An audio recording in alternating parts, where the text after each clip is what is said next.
to draw around my foot.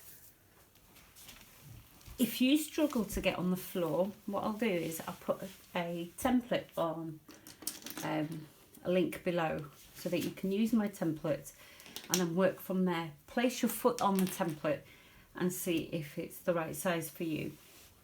Right, all I'm going to do is roughly, while I'm trying to balance, is draw around my foot. Now I've got quite big feet, so I'm a size 7/8. Depends on where I buy my shoes from. So I'm going to draw a better shape for my slipper sole. I'm going to allow some space for my foot. I want it quite snug, and because felt sort of stretches, I don't want to go over the top, so make it roughly, it's a little bit uneven, isn't it? So just go a little bit bigger.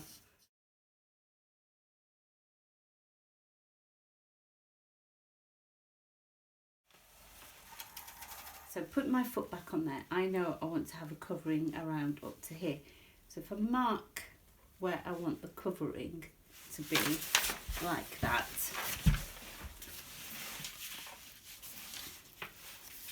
I can put marks there and there, just to help me decide.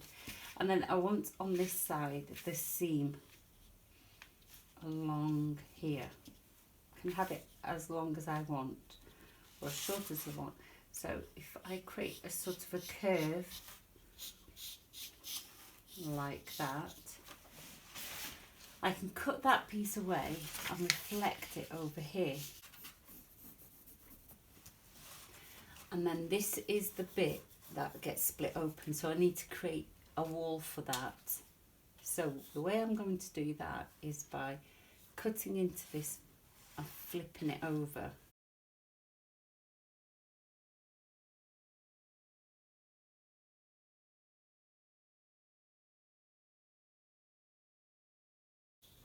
And then add that bit from there.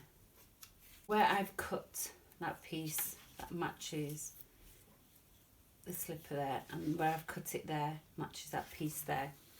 And then that gives me the new shape of this outside of the shoe.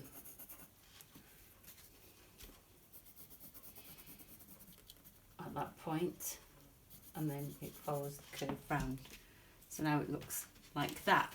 And here. And that's going to be the shape of the top part of the shoe. And that flips over, that gives me the top part of the shoe. But here, along here, I want a wall. I want to make it at 6 centimetres. 6 centimetres there.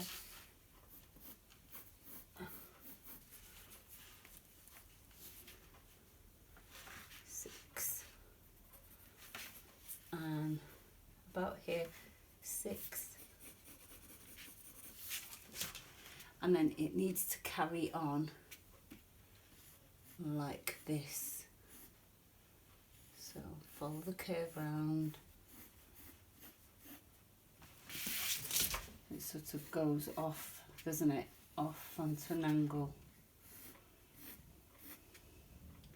But how much do I need? So where I stop here, I need to just draw a measure how much I need at this point now. I'm going to make it 22, so I'm going to go just a little bit over, so I've got some seam allowance there. So I need to make this 22.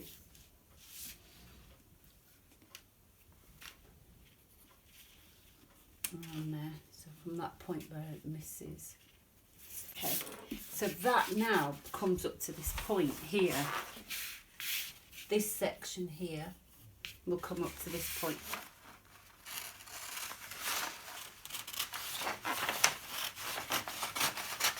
What's going to happen is I'm going to sew that down. I'm going to flip this over. That will sit like that on there. So that's why it has to reflect the shape. This comes round. And you see I've made it well a lot longer than I need to. That line joins there, and then what I need to do is reflect, so that joins the top of the wall there, like that, and it comes at an angle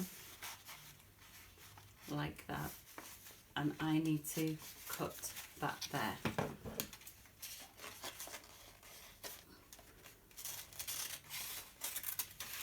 So copy the shape, and then I end up with a triangle like that. And there's our pattern ready to sew. I'm using this heavyweight buckram. It's an iron-on, fusible. You can see on one side it's matte, on the other side it's shiny. That's a thermoplastic, so it's a glue, essentially. Makes it fusible. So I only need to press this buckram to one side of the shoes. There we go. So that's stuck down. Just leave that there for a moment to cool down, and then I will trim away the white stuff. If you want to, you could have cut the templates out a little bit smaller and made them sit within a seam allowance so that this doesn't get exposed. Okay, so now we've got the top part of the shoe. So what I need here is one fabric, like that, and one felt. I'm going to make sure I get them the right way around so that the fluffy side is on the inside, like this. So that's the top, and that's the inside, that's against the skin. This is how it's going to sit on the sole, like that. So what I want to do is, so I've got a nice clean finish at the top. I'm going to sew this edge together. So I need to put good sides together, like this.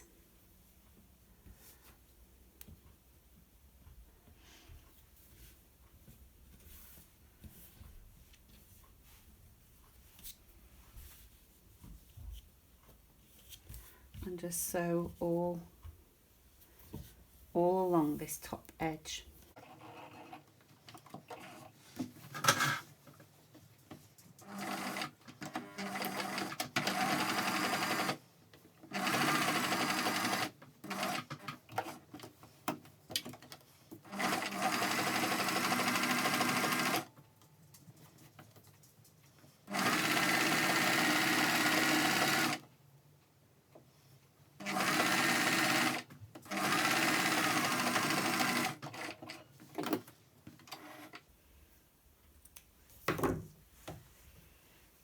We need to understitch this. Right, so there's the seam allowance.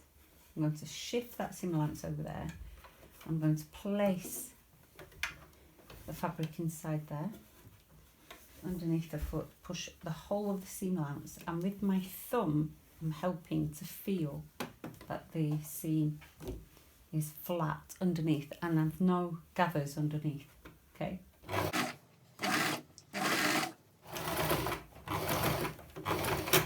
Got stitches on the fleece side, see that? So that's called understitching, and what that's done is it's held the seam allowance on the wrong side of the fabric, so that when I fold this over now, it's more than likely, can you see how easily the fabric just sits in position? What I need to do is bring this round, loop it round, and remember where we cut that side straight along there?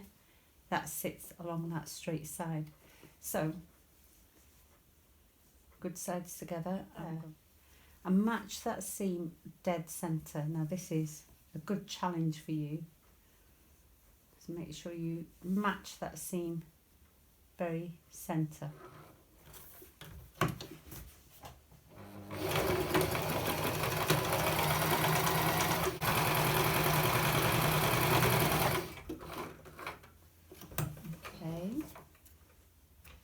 Don't need to understitch that side, but I do need to take that bulk away from the middle. Let me show you. So there, if you've done that well, what you'll find is your fabric and your fleece match up perfectly. So let's take some of that bulk away.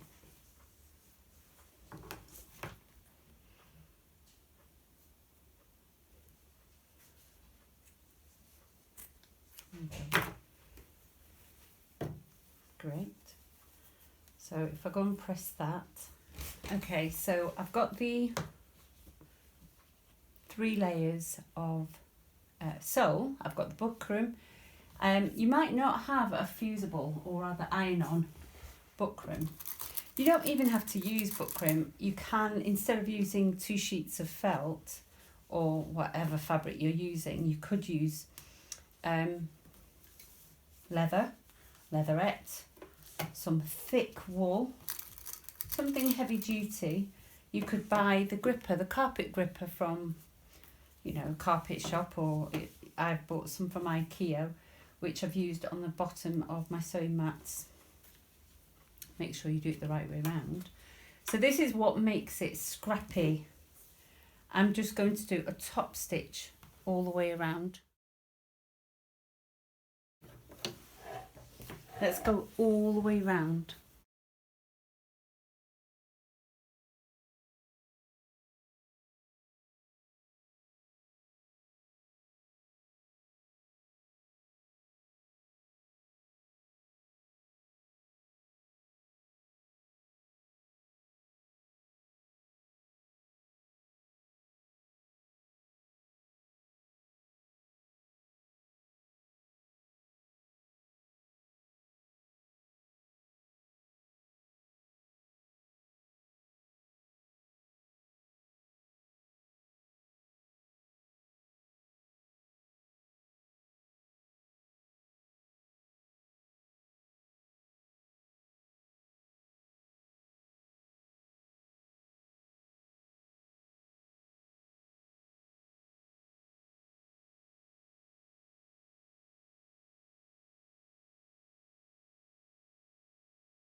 Okay, take those pins from underneath away and then go around and trim. Now it looks like I've got extra fabric there, so I'm just going to trim that.